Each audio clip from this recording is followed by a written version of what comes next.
Today's episode of the Nofuncity podcast is brought to you by Black Rhino Creative. Check out their Tell a Story Hive docuseries, Red Chef Revival, and be sure to check them out at blackrhinocreative.com. Black Rhino Creative, a long story short. Welcome to the Nofuncity podcast, episode 13. March 13th, Friday the 13th, episode 13, all by chance? I think not. And today, if you're watching the podcast, not listening to it, that's right, watching, because you could catch it on YouTube if you wanted to, you'd notice that we are not in our everyday studio. And that is because we have a very special guest. I got a phone call 2 weeks ago about a story about a boxer. And today, we're going to tell his tale. So today with me, sitting right across from me, is Leo Sammarelli. Correct, right? Sammarelli. Correct, you got that right. Yeah. I was like practicing it. You gotta say it in an Italian voice next time just to make it Sammarelli. Sammarelli. So Leo, real quick, why don't you tell us your story from, I guess, the get-go? Let's start from when you were a childhood doing boxing, because we know that's where this started, correct? Yeah. So why don't you tell us about, I guess, your childhood first and how you got into boxing? Yeah, so, I've been an athlete even before boxing.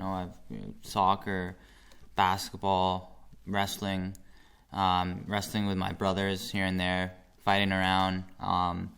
But my boxing life started all in Italy, in a province called Puglia, and in a city called Monopoli. That's where my dad grew up. Both my mom and my dad, they're both immigrants here in Vancouver, in Canada. And I started boxing there when I was 14 years old. I came across a gym, like the size of 2 rooms put together. It was that, you step into that gym and you get like that Rocky feeling, that it was this amazing experience, stepping in that gym for the first couple times. How old were you at this time? I was 14 years old. Okay. 15 years old. And, coincidentally, the owner of the gym, Pietro Verdiani, he was a boxer himself and also a friend of my father's too. Mm-hmm. So, I don't know, it all came together pretty quick. I started, instead of going to soccer practice, I ended up going to boxing.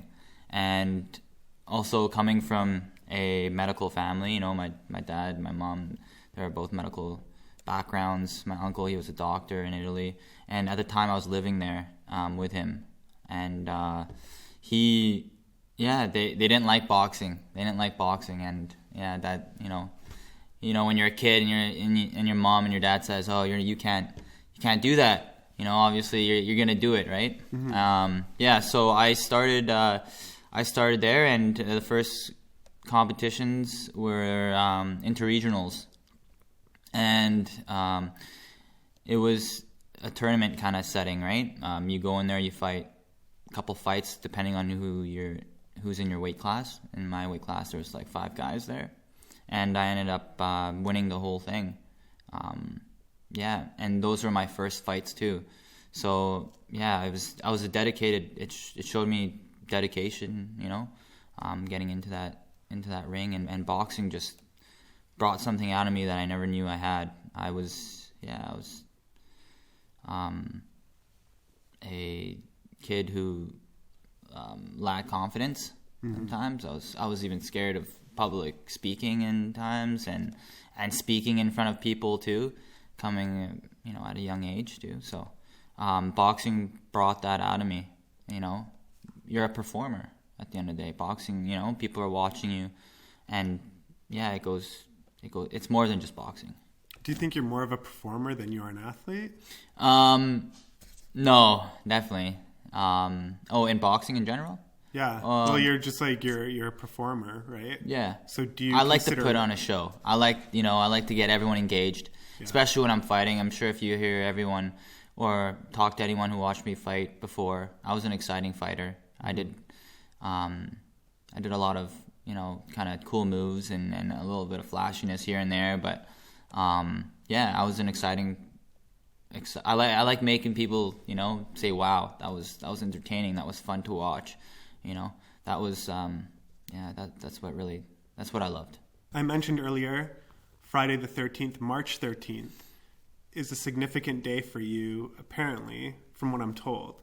So what is the significance of March 13th? Yeah, so coming back to March 13th, 2017, about 3 years ago here, I was shot. Coming out of my car in North Vancouver, out of all the places, and I was shot not once, but I was shot 4 times. I got in my car, getting ready to go to boxing, getting my stuff, and came out of my car, and I turned, and someone said my name, and I turned around, and immediately I was shot once. Twice in the abdomen, turned around, twice in the rib, and then once in the back. And that one to the back, people ask me actually, how did it feel? How did it feel to physically feel that impact of those, high velocity bullets going into you? And there is no punch that I felt like that. Like that was it was almost like a baseball bat with such force going into you. And I was shot right outside of my mom's house in North Vancouver, and it was, that must have been pretty scary. Was your mom home? No, actually, my mom was boarding a plane with my little brother, and they were going to meet my older brother in the Philippines, and they were hopping on board, and it was it was a crazy time, honestly. So many things happened, so wrong, but also right at that time. I couldn't explain it. Someone was definitely watching out for me, and I'm just so blessed to be here every day. So you, I assume, obviously get sent to the hospital. Mm-hmm. When do you realize that you've lost your legs or the ability to walk? So going back to that day after I was shot, the gunman, immediately took off. Mm-hmm. I was on the ground, bleeding. I was still conscious. I was kind of crawling towards the door. I knew that my mom and my little brother weren't home. No one was home, and I immediately, at that moment, it's your life kind of flashes in your mind, right? Is this it? Is this over? And honestly, not a lot of people have that experience, but it's life and death, It's that real. It's that real, and sometimes you don't. I didn't know. I didn't know if I was gonna make it. That last bullet to the spine, it was a neurological shock I've never felt in my life. A sensation that was just a shock throughout my whole body. It was like getting electrocuted, but it was as simple as just turning off the lights. As soon as I was hit in that area, I was dropped to the ground immediately. And fortunately, I was fumbling with my phone, trying to call someone. But since you're in shock, your body's literally in shock after what happened. And I tried fumbling and calling people. I tried calling my neighbor, and there was no answer. And then I got a kind of a call back, and another neighbor came out from outside. This was in the middle of the daytime. It's not at nighttime. This is middle of the day. Everyone's at work and everyone's at school, and I'm pretty sure maybe it happened around 3 or something like that. That's a pretty crazy time to do something like that. The neighbor came out. I said I was shot. I was trying to talk to him. I was like, I was shot, and I need go call the ambulance, call everyone. And I asked for a shirt, and I got the shirt, and I held down my wounds with the shirt. after I was bleeding. At this state, your body's just, again, it's in shock. You get all these chemicals going to you, right? You're in survival mode. You're in survival mode, and you're also really, really cold.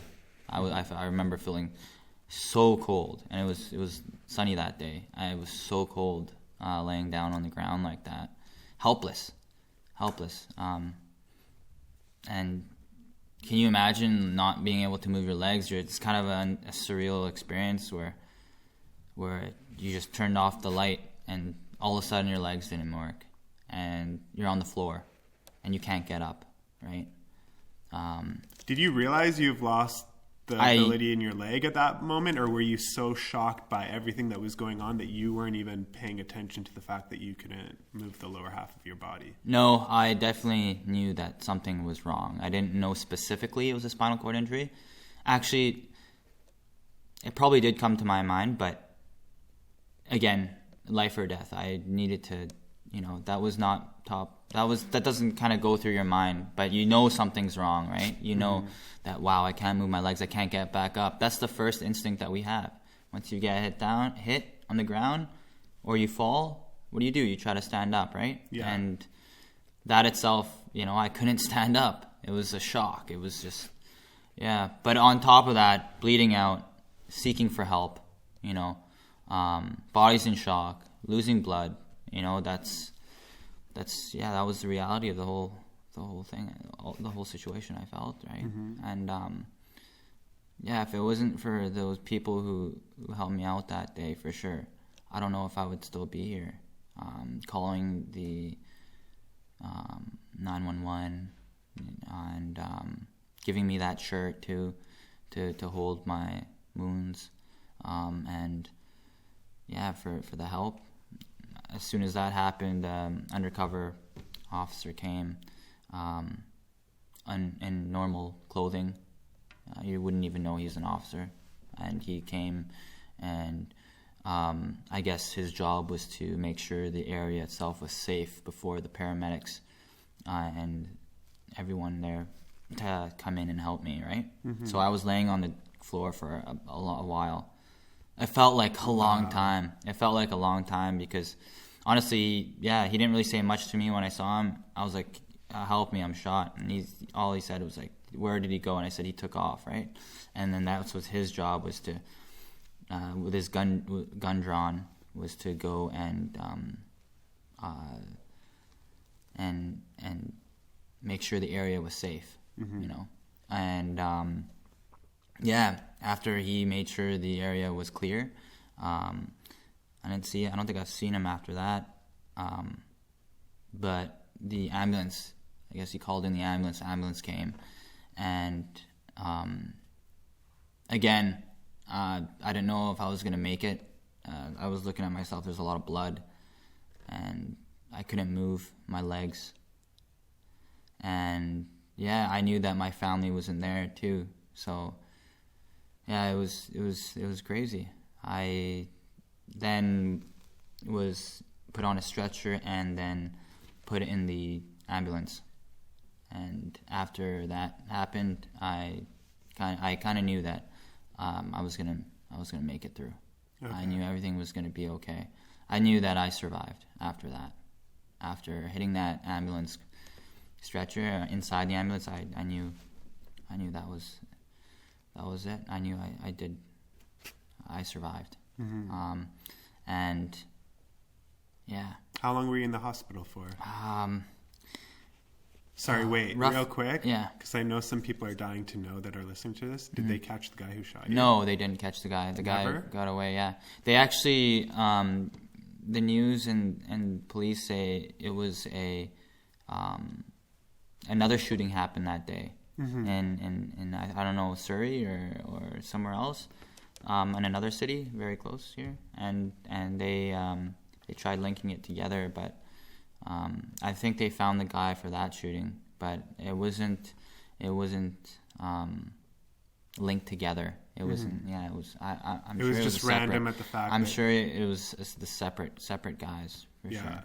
Do you remember had you seen that guy before, or you just I've never seen the guy before. Yeah. I've never seen the guy before. Okay. I turned around. He was wearing red. I haven't seen the guy before. So you're in the hospital for how many days? It was a while in VGH. Actually, they kind of semi-stabilized me in Lionsgate, which is in North Van, and then they brought me to VGH, where I could was stable enough to go through the surgeries. I was able to get there. Right. Yeah. They needed to call in special people, surgeons and spinal cord surgeons, and even probably a gunshot wound kind of specialized guy. Mm-hmm. Maybe military. Maybe I'm pretty sure it was a military guy. But yeah, they needed to call in some guys, and they did a really good job in keeping me alive and stable. And yeah, if it wasn't for them, I definitely wouldn't be here either, too. Mm-hmm. So yeah. So when did the doctor tell you that? I was in a coma, and I got out of the coma. Once I got out of my coma, I then saw my mom, my brother, and my older brother there. Mm-hmm. And when that happened, it was all the drugs they have you in that hospital, right? You're kind of just unaware of things. You're kind of woozy, and you're not the same, right? So, it was great. It was great. Like, obviously, a sign of relief, and the impact it had on my family to see me like that, Not just for me, for sure. It's tough for me, but can you imagine being my mom and almost being and almost boarding that plane if she arrived in where she was going to arrive to in the Philippines, and then having knowing that something happened to me, having to come back, it would have been terrible. So she wasn't on the plane. She was boarding on the plane. How they just got to her? I guess I'm not too sure. I haven't asked her to this day. But I'm pretty sure they got a phone call from one of my neighbors, my close neighbors who found me there, saying don't board the plane. And my older brother as well in the Philippines, waiting for them too.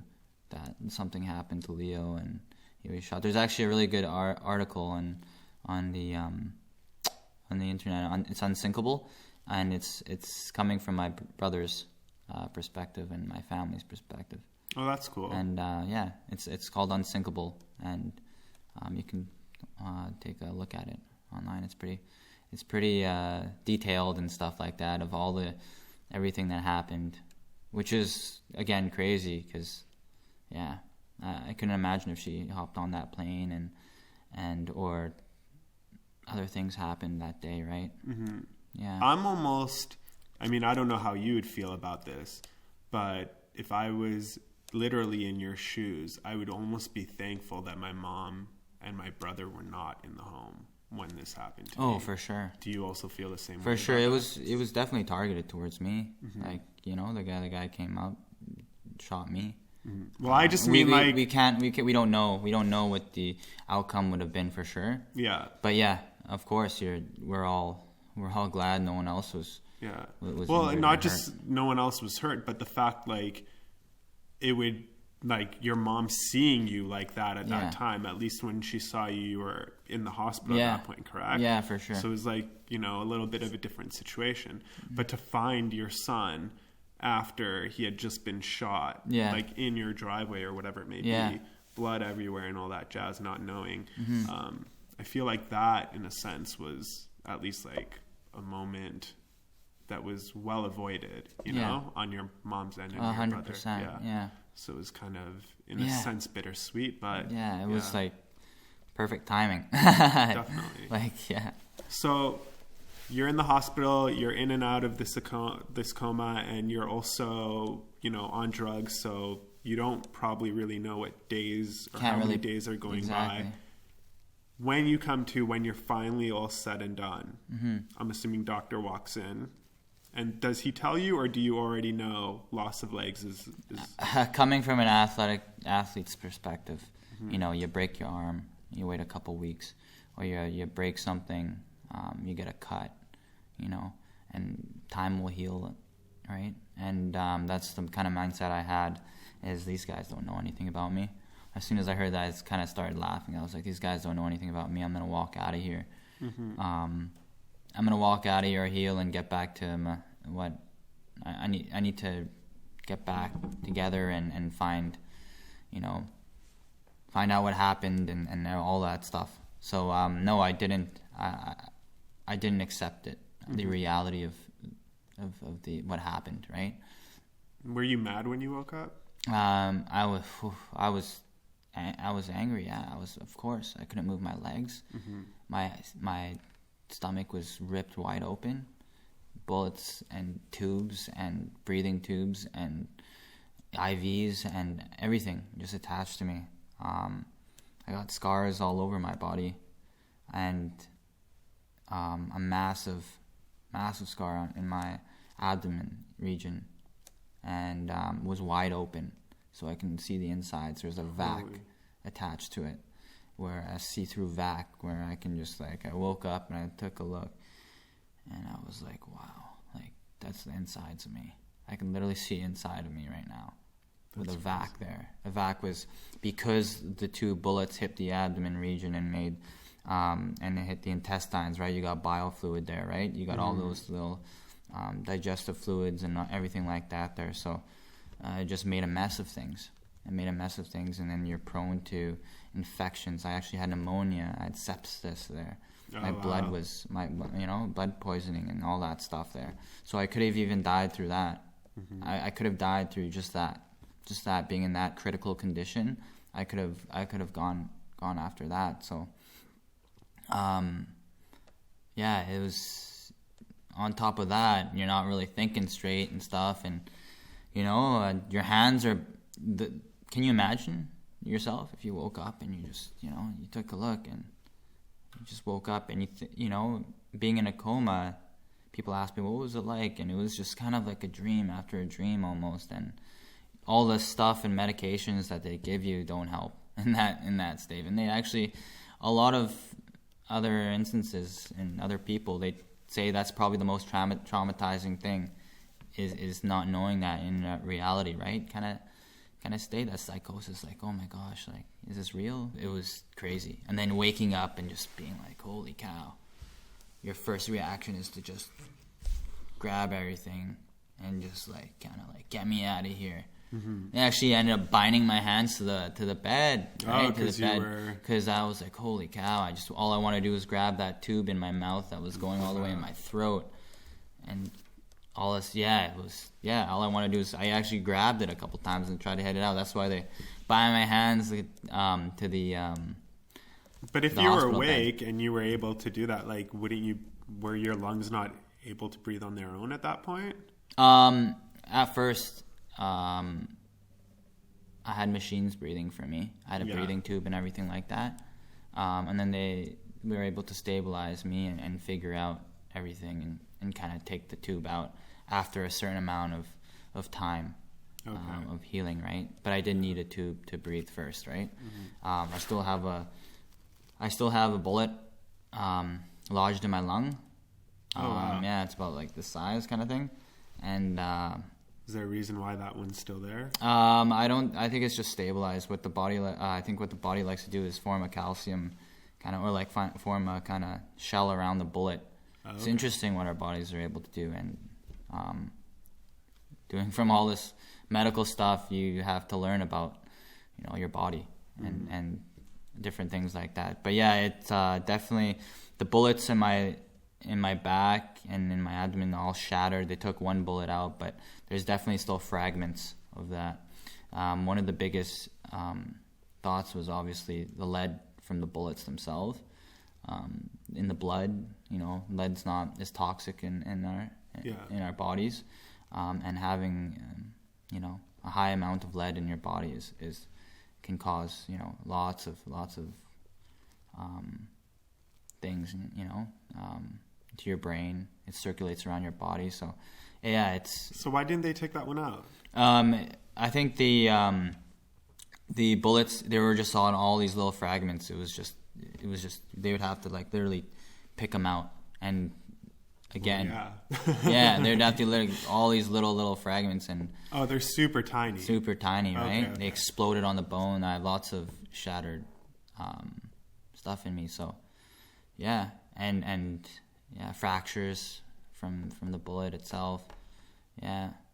Did you ever want to find the person who did this? For sure. Like, no, I mean like personally, like not police. For sure. But did you like wake 100%. up? 100%. I can only imagine that like I would wake up with a vengeance. Yeah. With a vengeance, right? Yeah, more than a vengeance. I can imagine what my brothers were feeling too. If someone did that to my brother, I'd you know, yeah, I definitely. So how did you cope with that? Like, how did you not go? I know this person? that I needed to work on myself before I can even think like that. Yeah. I needed to get back on my feet. Mm-hmm. You know, I need to regroup and get that support I needed first.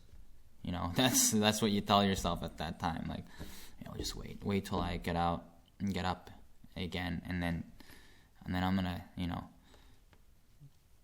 I don't know. You're gonna try to look for him, or you know, go undercover or something like that. That movie with Liam Neeson. Well, all of Liam Neeson movies where he Taken finds or something like that. I was literally thinking like that. Like, you know, he's on the phone. He's like, "I will find you. I will find you." Yeah. Honestly, like. It was a movie. It was like a movie. I mean, when I woke up, there was armed guards around me. It was like a scene out of Breaking Bad or something like that. It was, you know, no one was allowed to see me. You know, they didn't know what was going on. You know, like, yeah, there was a lot of stuff going around, unanswered questions, and yeah, it was just a crazy experience. No one was allowed to see me, just family, special authorization to see me. You know. Yeah, you don't really hear that around the city too. I mean, the city's getting crazier and crazier too, right? With all the violence here and there, and there's more. There's other stories out there that you don't hear. But yeah, there's a lot. You wake up angry. You find out you can't walk. Can't walk. There's a tube in my dick. Sorry, that's a little bit funny. It hurts. Oh, bro.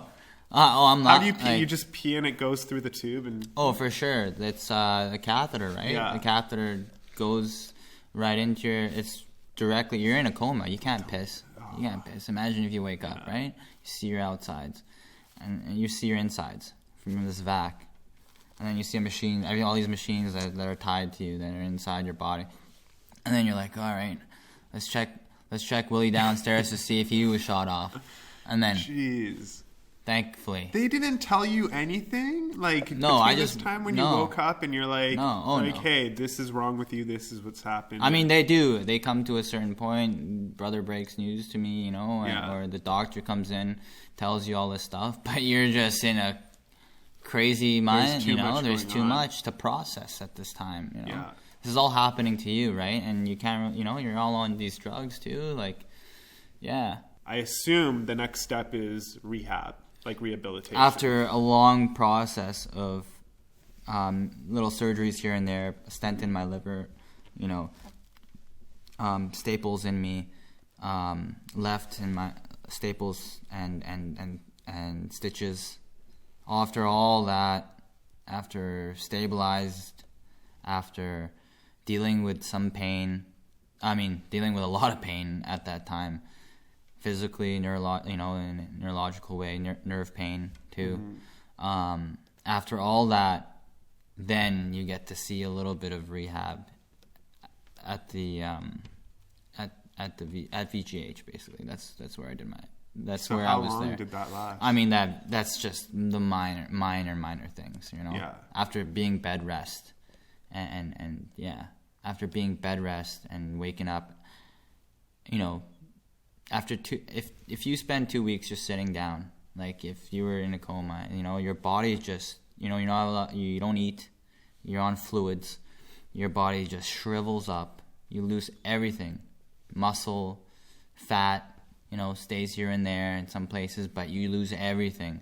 I was like 95 pounds in there, like nothing. I was a shriveled raisin in there, like I was zero. I started back from zero. That was, So tell me a little bit about the rehab? I guess at some point you're working like your legs, I'm sure, even though doctors are telling you, hey, you're not going to walk again, but they still do rehabilitation on your legs at that point, correct? Or no? At that time, no. No? Even this is not the rehab facility. Yeah. This is still a VGH. This isn't, acute care. This is still, you're in the hospital. Yeah. You don't just go from the hospital real quick to your rehab. But how long are we talking that you're in the hospital? It's probably 6 like months? a couple months.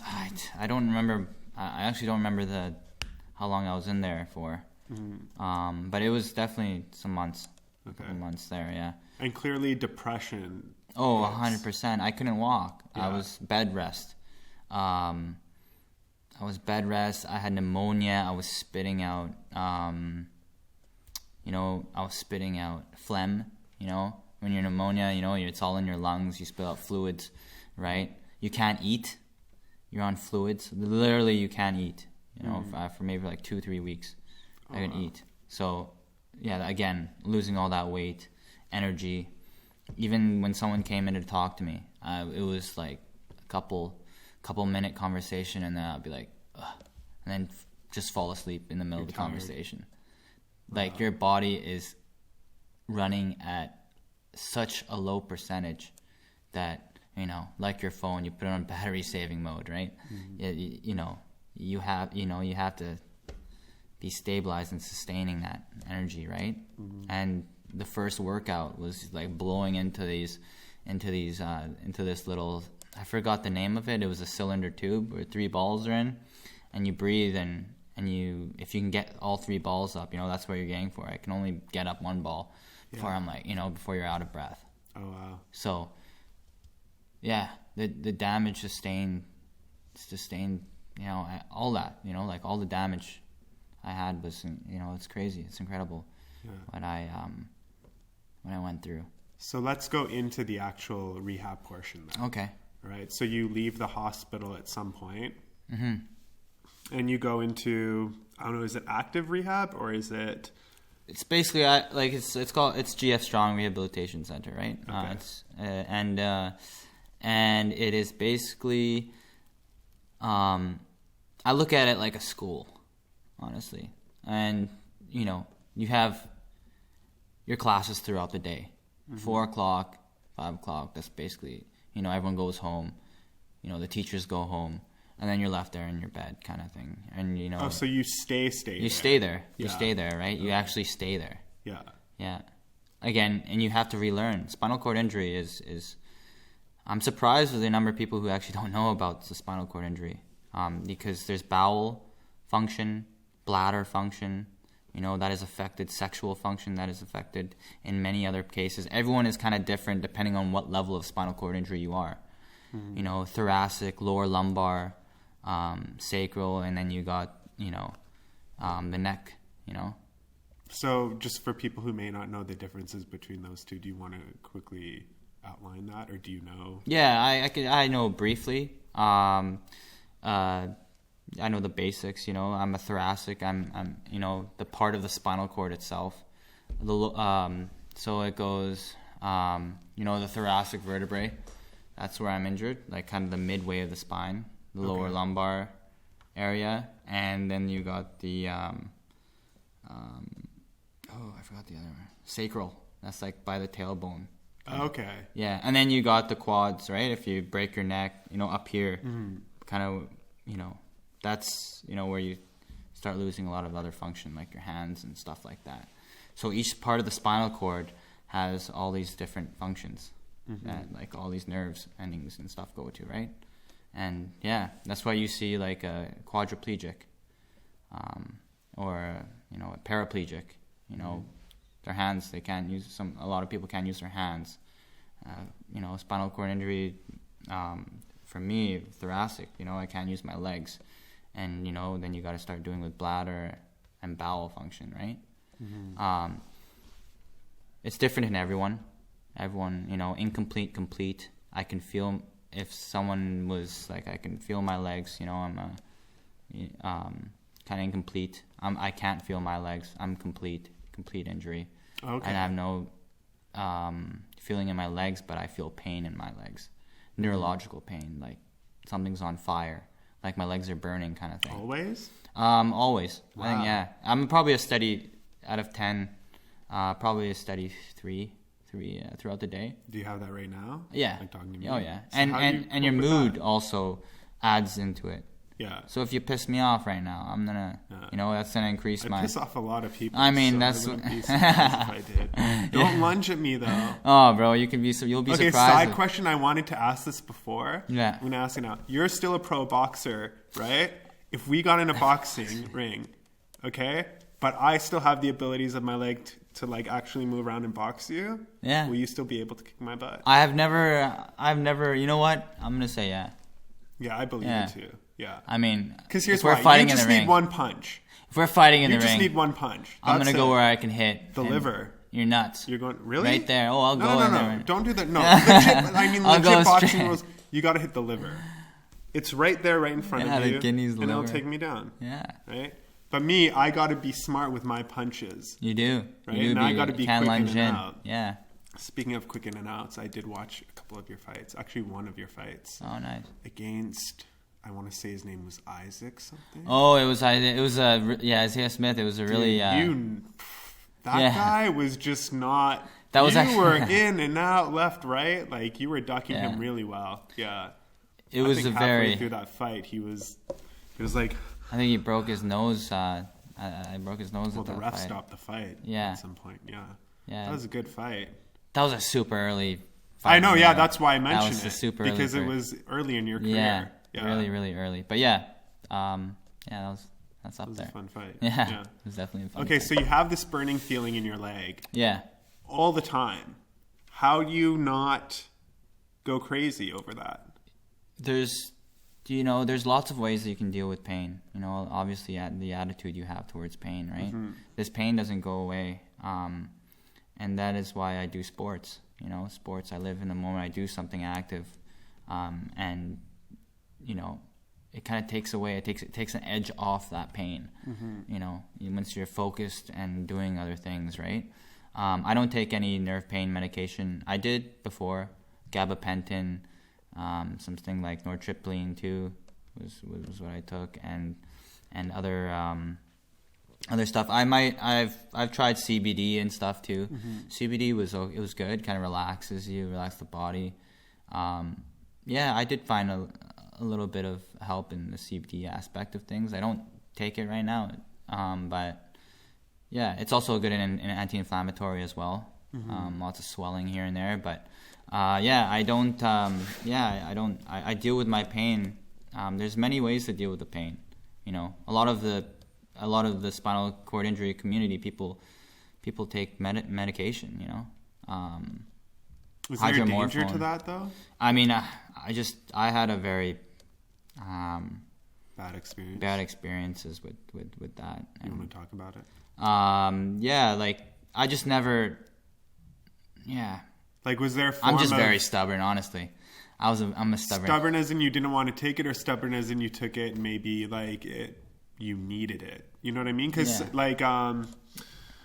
with Oxycontin, for example, people can get addicted to that quite quickly. 100%. So was the medication and the stuff that they were giving you along the same lines of like things that you might take to help you cope or at least help the pain, but then also suddenly you realize like, hey, I'm using this more and more often, or I need this more and more, or I'm not having it right now and I'm maybe craving it. Was there anything like that when it came to the medication? Actually there was definitely, especially with hydromorphone, which is like, it was an opioid.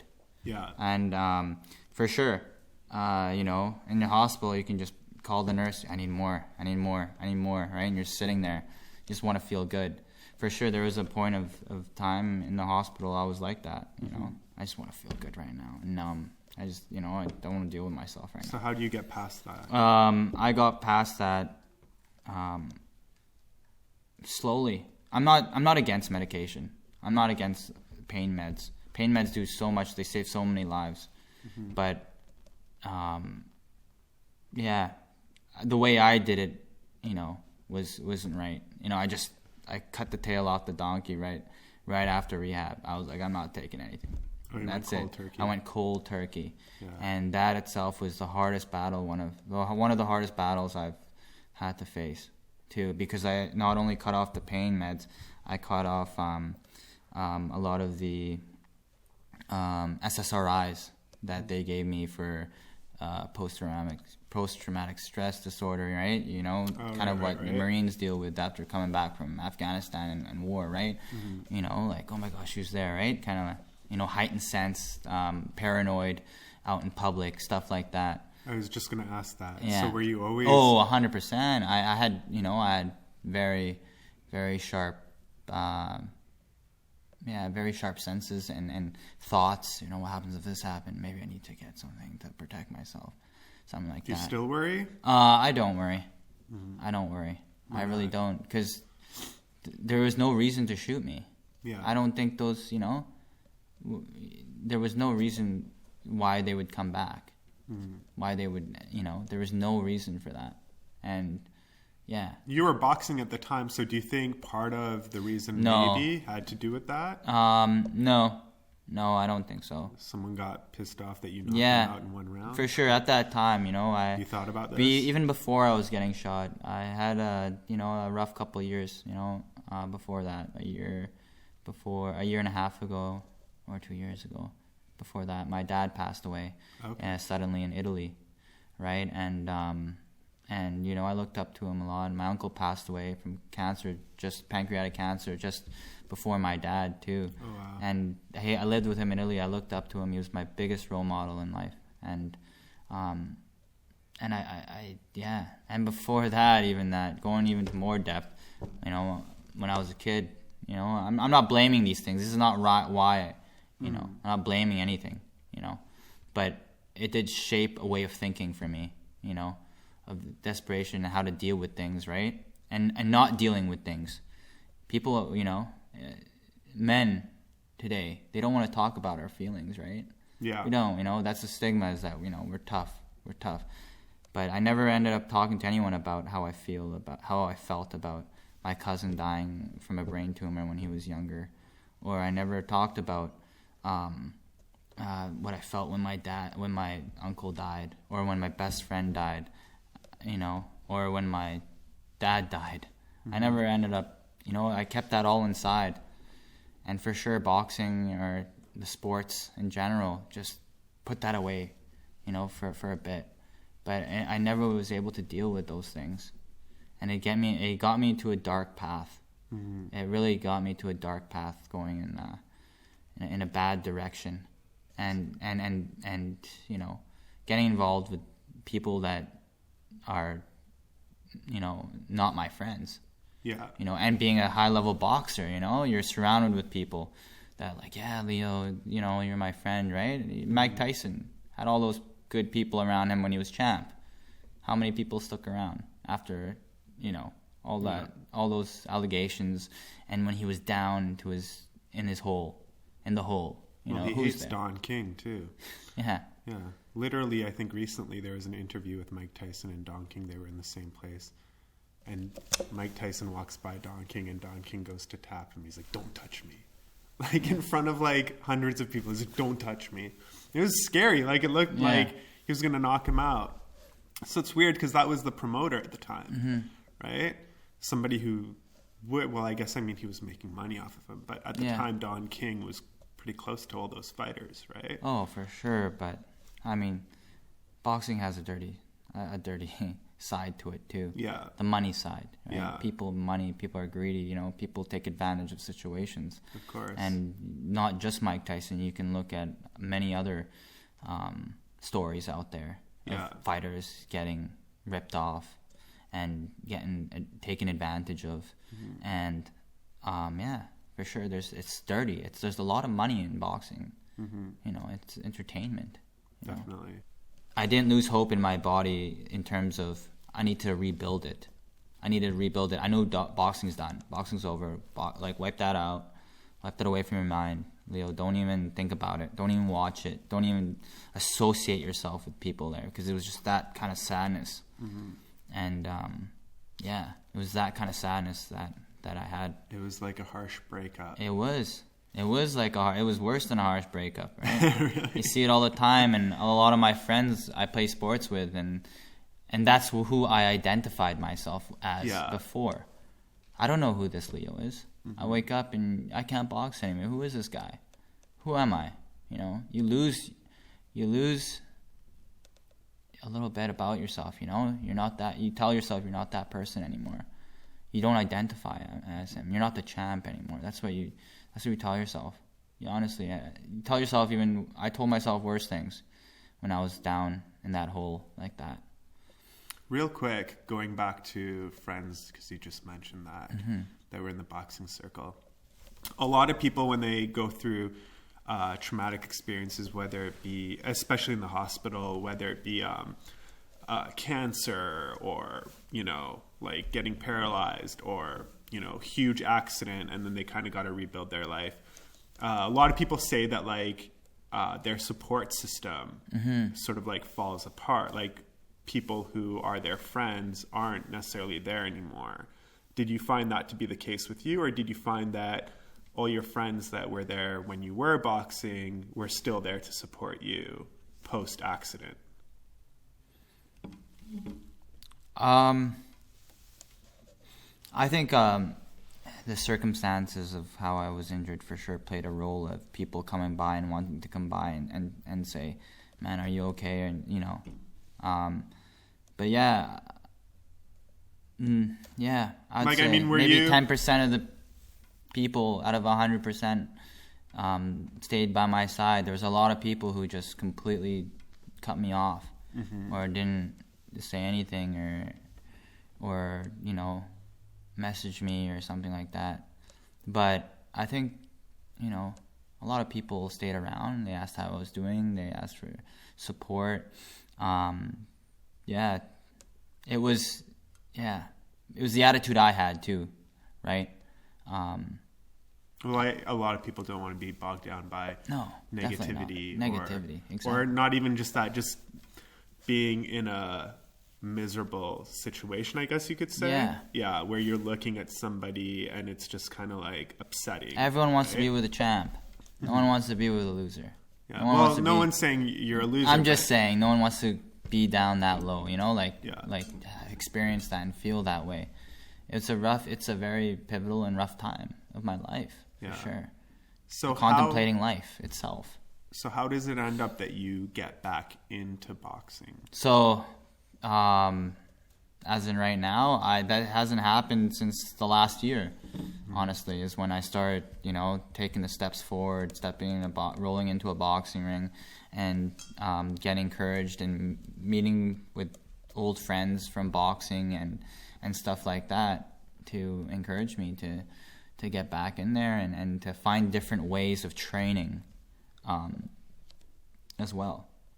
Like, I don't have my legs anymore. I can't do squats. I can't do deadlifts. I lose my balance. You know, I need a strap sometimes to hold me in.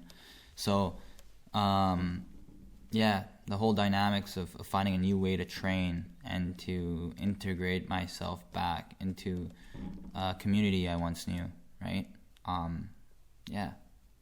So how did that happen? Did you just wake up one day and go, I'm going to go to the gym and go No, boxing? It was a slow process. Yeah, it was a slow process. It was, I was encouraged with my friends and my boxing, the boxing community as well. Going to that first match where I saw my friend box. It was so sad, and it still is sad. I'm not gonna lie, it's sad. It's so sad to watch. Oh, that's where I could have been, you know. It was sad. It's very sad. But I get through it, and I teach boxing. You know, now I sit on the BC Boxing Board for able-bodied athletes. Okay. I write. You know, last thing I was doing was, watching fights and giving my own analysis and judging them using a criteria, and they respect that. They like they know I have an eye for boxing. They know I know boxing. They knew I was a high-level boxer. That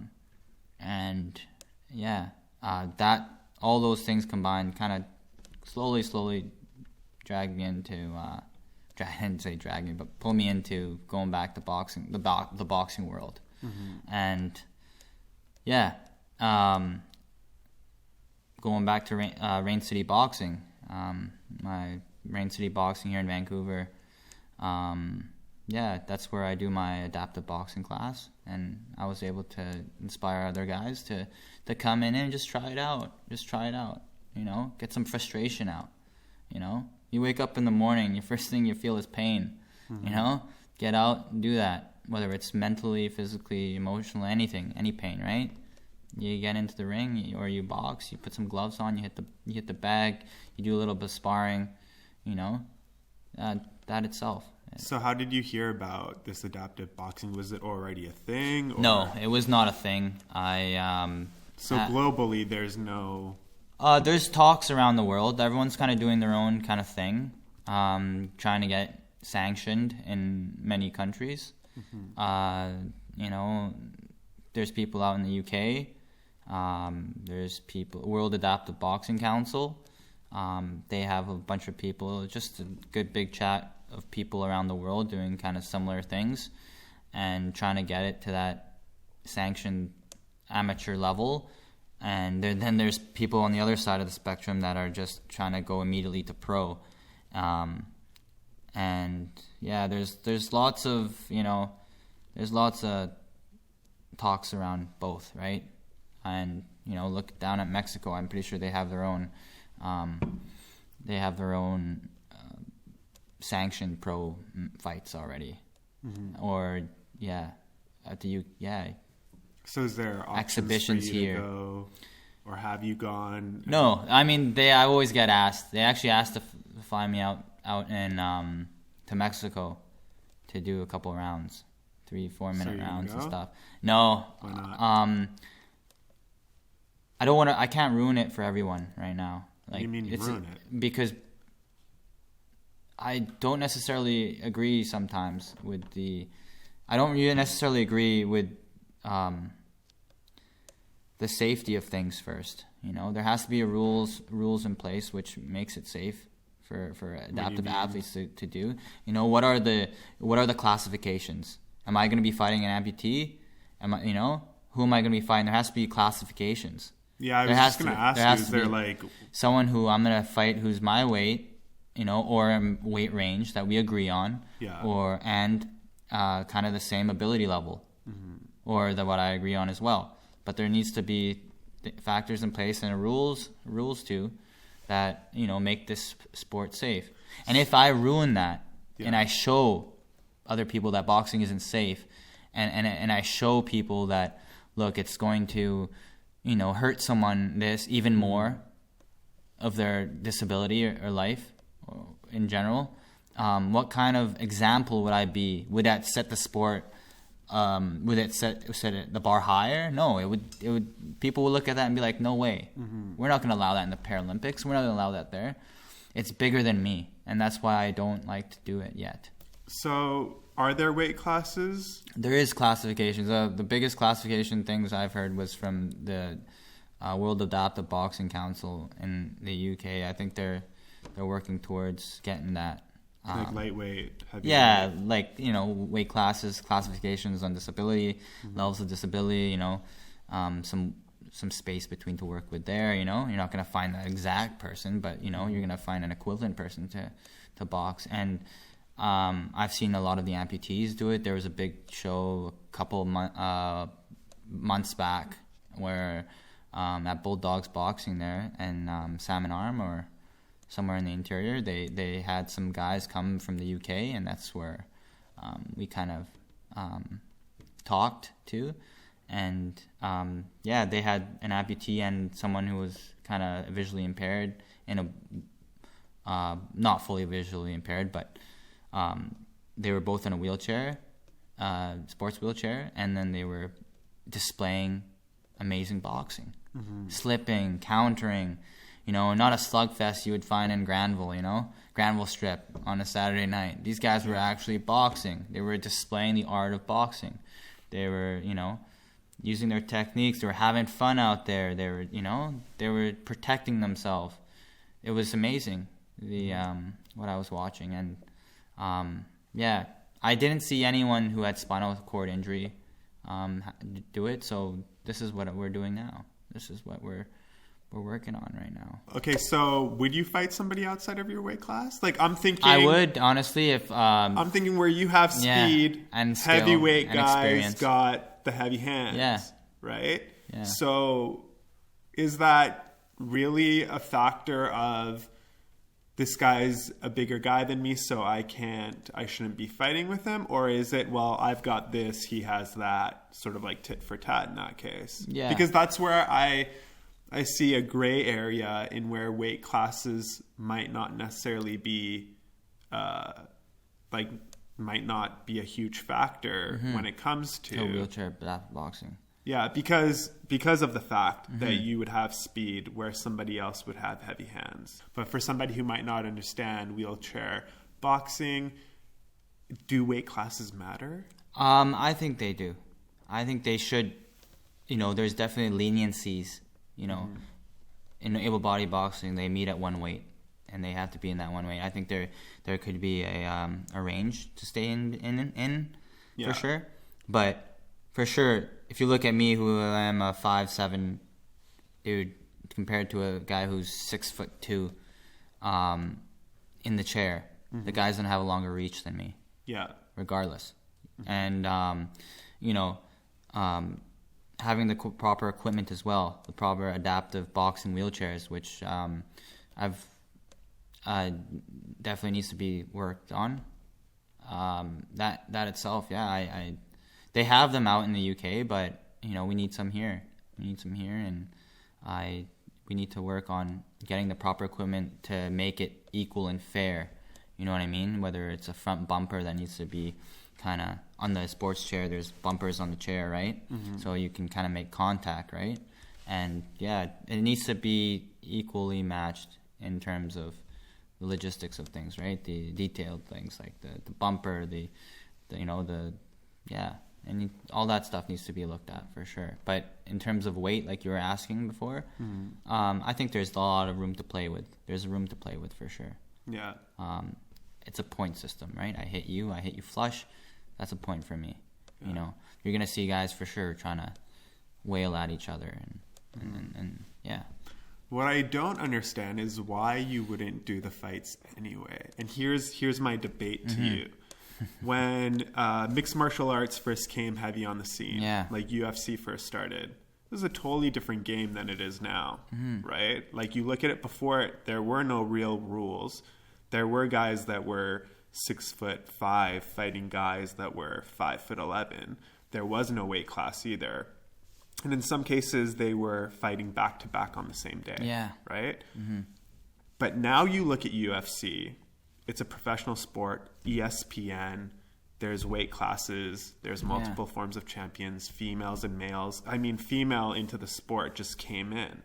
So even mixed martial arts, in a sense, is pretty new to the sport game as far as becoming professional on a higher level with the other sports like NHL and such, right? But it took that nitty-gritty to sort of take off and sort of make a presence before finally, sanctions came in and finally, you go to different states and the different boards, right, have different regulations there, right? And it sort of became structured.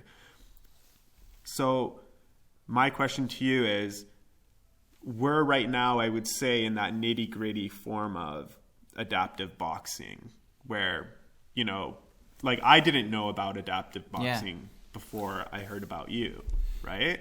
So for the public to learn about it, for it to develop, for it to become something that is held, for example, maybe in the Paralympics, don't we need that aspect? Push. Don't we need Leo to go fight so-and-so in Mexico to sort of like start that conversation or have that news article or have those events happen more regularly so that eventually we do see this?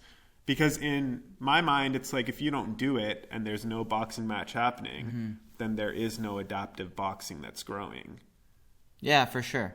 And that's where like exhibitions and demonstrations and stuff like that. I know what you're trying to say. Like, yeah, why don't you just go out there and you should go fight. Go out there and do that? You know, go out. You know what? I've been thinking about it for sure. They asked me. You know, I've been definitely thinking about it for sure. And yeah, I mean, probably in the future when some things happen. But again, I don't want to ruin it for everyone else right now. Like, it's more than just me going out there. That's you know, true. it's more. You don't want to. You want if something terrible happens. Yeah, but I mean, something terrible happens in a lot of sports. They do. Look at the But we're 2010 talking about Olympics. Some guy was on a sled and he died. Yeah. So terrible things will happen in every sport. Yeah. We see it all the time. Goalies in the NHL, before they didn't have this protective part here, one of the hockey goalies, I forget who it was, a player fell and cut him right open, like bleeding everywhere, and he had to like grab his throat, and I don't know, I think he almost actually died, and he was fine. But like those things happen in every sport, right? But accidentally. Yes. Exactly. Boxing's a contact sport. We punch each other. Yeah, hockey's a contact sport. Yeah. Yeah, but we also, like, you know, how about if you look at, just put aside the able-bodied stuff right now and look at Paralympic sports right now. What other sport has some big actual punching contact into it? To be honest, I don't know any of the sports that are in the Paralympics other than maybe the ice hockey. Yeah. Yeah, I don't even know if they do wrestling, for example, in the... I don't think that someone should just, you know, turn pro. Just turn pro without having, like, you know, go to amateurs, you know, have that amateur background, you know, represent. It's nice to represent a country, take it to that, you know, national level, and then fight other people from around the world. Yeah. Rather than other people also taking advantage of people who have disabilities on their own card, on their own event. Okay. Do you know what I mean by that? Like, just, I'm going to have a show, I'm going to have these two people fight. Yeah. You know, and I'm going to keep... Are these shows adaptive boxing only? No. Or are they just boxing in general? They're boxing in general, and they have they probably most likely have this... Okay, sorry. I assumed that the thing in Mexico was an adaptive boxing. I don't know a lot of the logistics of things. Okay. I'm not saying they're bad. I'm not saying they're doing their things their way. Yeah. Good job on them. Do I agree on it? I don't know yet. It needs to be... I need to look at it a little bit more. I need to, you know. But do you understand where I'm coming from? I totally do. Is that I don't want to just, you know. No, I totally understand. Yeah. And it's the same reason why, for example, trust me, fighters won't take specific fights. Like, they'll be offered even fights, right? Yeah. Like, hey, Leo, we want you to fight Sammy, whatever. Yeah. And you're like, I don't know. Like, I'm not ready for Sammy yet. You know, like. Sammy you're gonna talk about that? I'm ready, man. I'm ready. You know what? Honestly, I honestly want to. 100%. I really, really do want to fight. Yeah. But it's gotta be. This is we're at the point right now where a lot of people don't see it like this, but this is like, you know, the frontier of it. You know, this is this is the build up. You know, this is. So if anything happens, like, it's just going to set it a little bit back. You know, I don't want it to set it back. I want it to just have a good flow up. You know, I need it, you know, to happen, right? And for sure people around the world are going to be doing that. But what kind of an example would I be if I, you know, if something like that was to happen and then puts the sport back a little bit. Mm-hmm. But for sure, something like that, big fight needs to happen. It does. Yeah. It does need to happen. It will happen. It will happen. I do see myself rolling into that ring and actually going in for a fight. Mm-hmm. I really do. I actually see it. And we'll see what everyone says, you know. We'll see how the government and all the officials and everything involved says. If they do sanction, if it doesn't, I don't know. I just go down there. We do know that there was supposed to be a fight on the 21st, I believe. But because of everything going on with the coronavirus, which has like shocked the world with like in every direction, that fight is not happening or is postponed. Yeah. Correct. Yeah. So who were you supposed to fight? We were going to do a round robin kind of case. in Okay. terms of we were thinking about the round robin case leading up to the 21st. Again, the guys, we would be full out sparring. Headgear, mouth guard, gloves, sparring gloves on, everything on, and we would be, we would be fighting. We would be displaying boxing. We would only do the 2-minute rounds, and then because we only have so much time on this massive show. Yeah. There's other professionals fighting on the card too. Was the full show also adaptive, or was it boxing? No, this is professional, strictly professional, right? So And it was put on by Alliance Boxing Promotions, where they're doing a great job. Alliance Promotions is bringing boxing back on the fire here, bringing Mexican fighters up top, or people around the globe here, bringing people together, and even having, which is very important, having our local pros here, young pros here, really, having a spotlight on them too, and destroying the stigma. I don't know about in Vancouver about boxing, or it's great what they're doing. Definitely. Shout out to, I think it was Anna and Daniel. And Daniel, yeah. They're doing a great job, and a lot of the other people's behind the scenes too, on promoting and marketing all this stuff. They're doing a great job. But you do have a goal of getting this put into, I guess, the Paralympics. Yeah. Correct? It'd be And I nice. didn't know that boxing wasn't already in the Paralympics. Yeah, able-bodied boxing is, Okay. and for amateur level. Yeah. For sure, it is in the Olympics. No, I know it's in the Olympics, yeah. but in the Paralympics. Oh, for Paralympics, no. Yeah, it's not in. No. Right? So how does one, or I guess not one, but how does a collective try to get the Paralympics to put a sport in? In terms of the politics of things, I'm just hacking into it right now in terms of seeing what needs to be done. Again, the biggest thing is the discussion around the world. If someone does it first, a first world country does it first, that's a massive thing.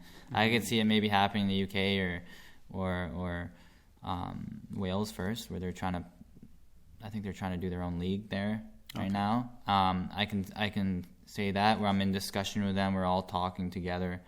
Once that happens, I need to definitely start talking to Canada and United States, and then there's Africa. There's a couple of people in Africa who want to do it too. Mexico, Brazil. A lot of people ask me about this online, right? So is there an association or affiliation where all of these people are sort of pushing this? Or are each of you kind of just being like, yeah, I'd love for this to happen, and I'd love to... No, there's people pushing for it. nothing. No, there's the people pushing for it too. I am starting to push for it now, and people in the UK are starting to push for it too. There's definitely people pushing for it, trying to get it regulated in their country. It's going to take a little bit of pushing, though. Yeah. For everybody listening or watching, the way it works is that you must have, I guess, a sanctioned body in the country that oversees that sport. And then all the other countries must have those sanctioned bodies associated as well. Yeah. Which then puts a world sort of ranking, and then it could become a Paralympic sport. A certain amount of countries have to be involved. How many do you know? Sure. No, not that. We're going to make it up 20. 9 or 10, something. It's okay, not that's crazy. Not too it's not bad. crazy. Yeah. Probably something like that. But and then also again, the equipment wise, what's not allowed, what's allowed. How many ounce gloves? Yeah, how many ounce gloves? What do you guys do now? 4 ounce? 8 ounce? No, we spar with 16 ounce gloves. Oh wow. Yeah, 16 ounce gloves. Yeah, they're massive, but it would probably go down to 10 ounce. There's 10 ounce gloves. There's 14 ounce gloves. Yeah, those are just the little details of the grand scheme of things, right? Yeah. We all need to go under a one rule fits all, though. We all need to agree on. In able-bodied boxing, there's 3 rounds, 3-minute rounds. There's rules. There's an 8 count, all that. there's all these rules that Yeah. clicked to that. So we come together, which we are, all of our, like, we're all learning from each other, and yeah, it's becoming a thing. There's definitely a high popularity of it. People watch my videos on Instagram at Sammarelli, or they are interested. They're asking questions, and yeah, I can see it happen for sure. I can see it happen. And It's happening right as we speak. well, yeah, it is. Yeah. And there's also a documentary being made as we speak. Yeah. Do you want to talk a bit about that? And the good people Black from Rhino. Black Rhino Creative. You're lucky enough to get a hat. I haven't earned my hat Don't yet. worry, you'll get your hat too. Yeah. Black Rhino, they're doing a documentary on the community, and like that's the aspect of community and the boxing and wheelchair adaptive boxing. And my class itself, West Coast Wheelchair Adaptive Boxing is the society name, and we do that out in Rain City Boxing. Great fighters there. Okay, so we know that the documentary is happening right now. They're filming it right now. It's in partnership with Black Rhino Creative, who are the filmmakers. And then we have AMI, which is the channel to which that this is going to be broadcasted on, right? So how did this happen? How did this come to be? Why did AMI and Black Rhino decide to do this? Yeah. And So how did you get part of it? Like, how did you get in the mix? Of before they were shooting, I have one of my swimming coaches, Marianne.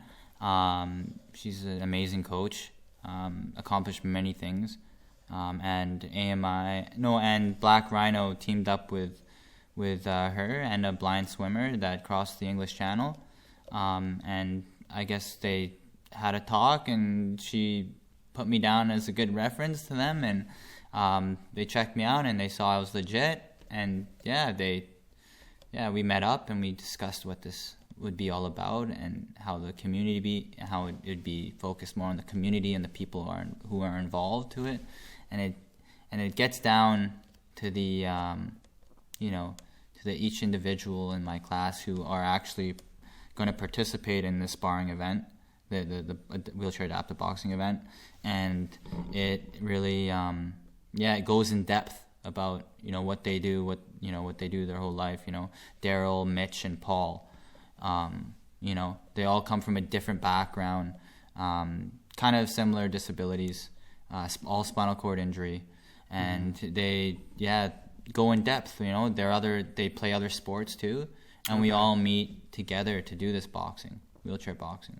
So then the documentary encompasses more than just you. It's about community. Of, It's really about community and how it brings people together, and That's awesome. Do we know when the release date will be? I think they will be probably airing it or something like that in the summer. Okay. As I know, I'm not too sure, but I'm pretty sure it's. I think it's in the summer. There definitely needs to be a final closure, a final end of the film fight kind of thing, Definitely. which is gonna be pretty cool. And that's what we're working on. Mm-hmm. It just goes to show you that you can accomplish anything if you really put your mind to it and have the right attitude towards those things. Attitude is huge. It is. It's not the end all be all. Mm-hmm. Like, you can't just be like, I'm going to win this fight and you're going to win it, but it is a huge part of it. It is. So you did mention that you were a little bit nervous. Yeah. Do your nerves ever go away before a fight now, or do you always have them? I typically do have them until I hit that ring, and then I start moving around, and then I'm nervous. I just want to get in that ring. How far before the fight do you start feeling those nerves? Probably when I just warm up, right? So the day of. Yeah, the day of. Okay. Yeah, everything's pretty smooth. It's just little butterflies. But I know that I've been training so hard for that moment, and it goes right away, right after. It's good. It's good. It means that I have energy, that I'm pumped. Like I'm thinking all this, right? It's a good sign. I would be worried if I didn't have it. I would be worried if I didn't have it for sure. Mm-hmm. Would you rather have won, or would you rather win an Olympic medal or win a championship boxing belt? Probably championship boxing belt. Why? I think it's just that. I mean, I like, having those more rounds, and like, you know, there's definitely a difference between pro and amateur, for sure. You can get away with things in amateur, and you can get away with things in pro, right? Like I said, 4 rounds, you know, and then you move out to 8, and then you 12 or whatever like that. I would have definitely liked to win that 12th round, right, or get that knockout, and have no headgear as well. At the time when I was doing amateur, they didn't have headgear, and now they put back the headgear. Yeah, you know, which I didn't really like. I didn't like headgear, but the pros, yeah, definitely like a WBC belt or something like that.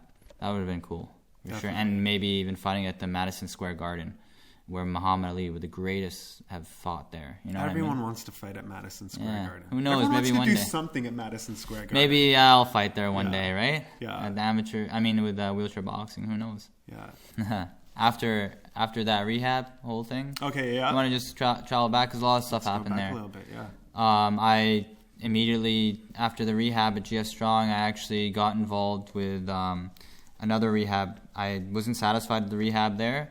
I went to Atlanta, Georgia. Convinced my friends and family were convincing me to go there to get that better rehab there at Atlanta, Georgia. And I did my more rehab there.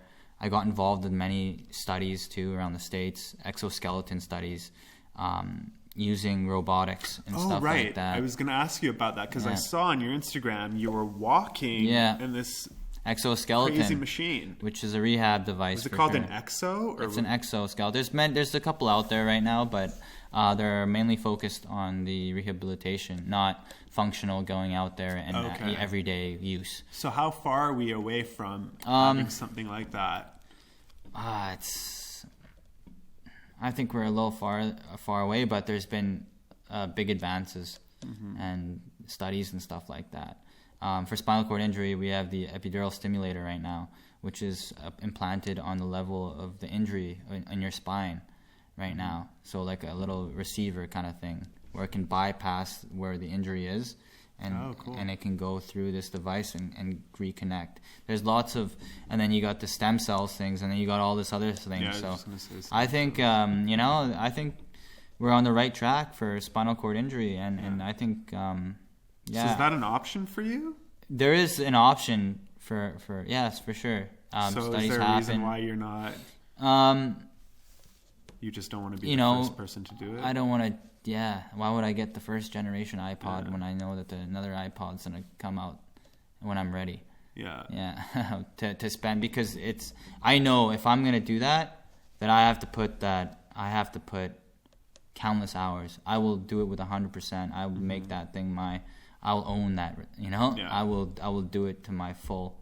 And right now, I don't have that right now. I don't have that time right now. But you can see that in the future. I could see that definitely in the future for sure.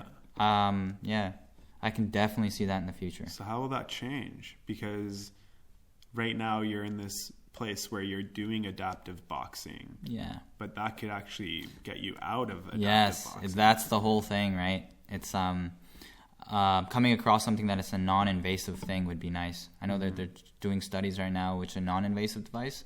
They put it outside of the body instead of lodged inside your back. Okay. Which is pretty cool. Yeah. But again, we're gonna take a look, sit back, and just see what the outcome is. And I'm ready. As if there is something right now like that, I'm definitely gonna keep up to date with it and again try it out for sure. That's awesome. Yeah, it's definitely a must do. You know, if I can get a function back, even just moving my foot or moving a toe or getting something back, for sure. For sure. We take it all for granted, you know, in terms of getting out of your bed with no pain and using your legs and taking a walk, going for a walk. You know, I'm on a strict, you know, I need to empty the bladder out every 4 hours. Yeah. You know, there's no sensation there, right? Yeah, there's a bunch of complications that come with spinal cord injury. 4 hours, you're lucky. I can barely hold depending on what. But I drink coffee nonstop. We're talking about depending on how much you drink or something like that. I should be drinking more, and that's just a rough number I have in my head. But yeah, 100%. There's people, Yeah, there's people all over the spectrum in terms of what they need to do and how they have to maintain themselves, and it's pretty it's pretty crazy. I'm gonna ask you a question. I hope it doesn't offend you. Yeah. But it's a real question. Yeah. So, I mean, with everybody, I'm sure something happens in everybody's life that is a huge bummer. Mm-hmm. But off that huge negative, off like everything that you've endured, mm-hmm. a huge positive, something follows that, right? In your case, you experienced a huge negative, turned into a pretty big positive, I would say, to get into a position where you're wanting to put, like boxing in the Paralympics, where you're still fighting what you assumed you couldn't do before. Mm-hmm. And not just that, you persevered over that. And I feel like it probably gave you a bit, not a chip on your shoulder, but like it motivated you even more to be a stronger person. Mm-hmm. So with everything that's happened now, with everything that you know now, going back to that moment of when you got shot, do you find that getting shot in the back and losing mm-hmm. the support of your limbs maybe in a way altered your life to actually be more beneficial almost? Or like, I don't want to say a bittersweet surprise, but being able to take something that's so negative and what most people would be so traumatized over and so upset over, turning into a positive and being able to do so much with it. Are you happy with the way things turned out? I mean, or is this kind of like, well, this is just my road now. Like, this is just where it led and I'm just kind of going with it. I'm nor happy nor sad about it. It's just the scenario. Mm-hmm.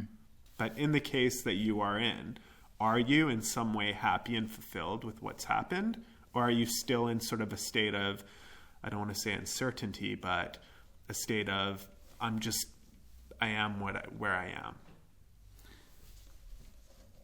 I think I'm happy, yeah. I'd say that's a very good question. I am happy where I am, for sure. There's times where I feel like I'm not happy for 100%, but I'd say, yeah, I think I'm a product of the environment I'm in. Mm-hmm. The support from the community to raise money for me to go out to Atlanta, Georgia, and sparring partners and family and friends across seas and everywhere, supporting me to do, I'm a product of all those, the love people are sharing and giving back to me. And I just want to give that back in a way too. Mm-hmm.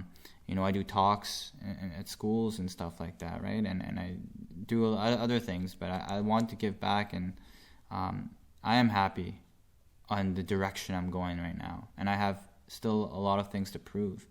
And I always push the limits, as if you've seen or heard about the things I do. And I'll continue pushing the limits and hopefully inspiring others to get out there. Because, man, there's so many people out there who have a worse situation than me. I don't want to compare or anything like that. Mm-hmm. But after even I discharged from my rehab, I went down to Cambodia. I was able to bring the medical supplies there with a great friend of mine, and she gave me the great opportunity to go down there, and I was scared at first, but everyone saw me there and they were in awe because there was no one out there like me. It doesn't exist. People with spinal cord injury don't exist out there. Yeah, they die. They're dead. Once this happens, they're dead. There's no stabilizing. There's no nothing. There's no help. There's these kids out there, right? These lovely, lovely kids I was at the orphanage there with, and they don't get the same opportunities as me and you would mm-hmm. get. So the best thing that happened to me is actually stepping out of my own self. Me. No, you got to step out of yourself and look at others around you. You're not the only one going through a rough time right now. Mm-hmm. My mom, my family, these kids in Cambodia, they don't have family or anything like that out there. Mm-hmm. All they got is themselves, and it could be anywhere around the world, right? Yeah. That itself just inspired me to keep going. And even doing my rehab in the States, I met someone that was shot 9 times. a lady that was shot 9 times. Angry boyfriend came home with his automatic pistol and lit her up. Just crazy. She's a quadriplegic. And there's so many stories. We all have a story out there. Again, our attitude, our support, the loved ones around us. That's why I say I'm a product of my environment. Everyone who knows me, who showed me love, care, compassion, and that's all I have. Yeah. I'll continue doing what I'm doing and moving on that direction. Mm-hmm. And I just want to end it by saying that there are people that are in your circumstance that don't do as much as you do, or that are stuck in a rut, or are still in depression 10, 15 years later, or just kind of sat back and said, well, my life is in a chair. But I look at your Instagram, it's not just the boxing that you do, you do a lot of other things too. Did the Grand Fondo, 223 kilometers. That was a big push for me, from Vancouver to Whistler in a hand cycle. Mm-hmm. A little victory, and you get that little snowball effect, which is you got to keep upping and doing it and get better. But you can't help someone who doesn't want to help themselves. And it's you that has to make the decision. Look, I want to do better. I want to do better. I want to get out of this hole, this dark hole where where I'm in right now, and I want to get out of this and make it better. And having a proper support system. But at the end of the day, it's you that has to make that decision. You have to want it. You want to change. You have to. And Definitely. If you can't do it, no one can force you to. Definitely. Yeah. So, Leo, we're going to end it off unless there's anything else you want to say before we finish. Just follow me at Sammarelli on Instagram. There's lots of videos and workouts, adaptive workouts, and you got me on Facebook as well. My Facebook page is the same thing, and the motto I go with on there is "Can't stop, won't stop." It's a saying I say to myself, and it can be in any aspect. Can't stop, won't stop. And Rain City Boxing. Rain City Boxing, come try it out. It's I have my class for all the adaptive athletes or people just in any kind of disability. Come out to West Coast Wheelchair Adaptive Boxing, which is held in Rain City Boxing itself. And if anyone just wants to learn how to box, Rain City Boxing as well. It's and is there an international or national association for people who aren't in Vancouver that might be listening to this that do want to try adaptive boxing? Like, is there somewhere they can go to find more information? Yeah, maybe they can give me a shout or message me, and I'll be able to steer them in a direction, in someone's, and I'd give them someone's direction, because I am in contact with a lot of people around the world, so doing similar things. Do we have a name for the documentary that's coming out? Black Rhino? Yeah. It's part of a series called Our Community, and his episode name is Rolling with the Punches. Okay. Oh, okay, I cool. didn't know that. Rolling with the punches. There you go. You should have been like dodging bullets. Yeah. So I guess stay tuned for Rolling with the Punches episode, right? Yeah. And anything else? No, I just again want to thank everyone out there who's been supporting me, and my friends, my family. And thank you very much for this opportunity. Dude, thank you for sharing. Yeah, I'm sure I'll be back here when. Oh, definitely. I've done some. I want to see a belt and maybe an Olympic medal at the same time, and then whatever. I don't know what they're gonna do, but I hope that you do come back, and I hope that we do see a belt.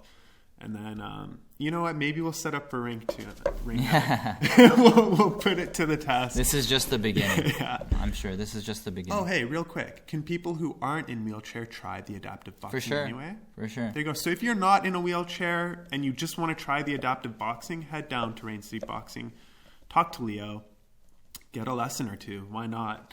But unless or just want to box in general, I still teach. There you go. Yeah. So check that out. And otherwise, this is the end of the nofuncity podcast. Leo, anything else? This is your last chance. No, shout out to Alliance Promotions. And thank thanks for the great opportunity, for sure. Yeah, and stay tuned, and hopefully they put up that event again 100%. Once all this Corona stuff ends. As for myself, you can catch me on YouTube or all your favorite podcast platforms. If you are listening to this and you'd like to watch the episode, you can do that on the YouTube channel. We just launched the nofuncity channel on its own, where you can catch full episodes and highlights. Otherwise, you can catch it on my own personal YouTube channel, but there will only be full episodes there. So if you want highlights, you got to go to the YouTube channel. Other than that, I'd really, really appreciate it if you took a moment to review the podcast on your podcast platform, whether it be Apple, Google, all that jazz. This is the end of the No Fun City podcast. Peace out.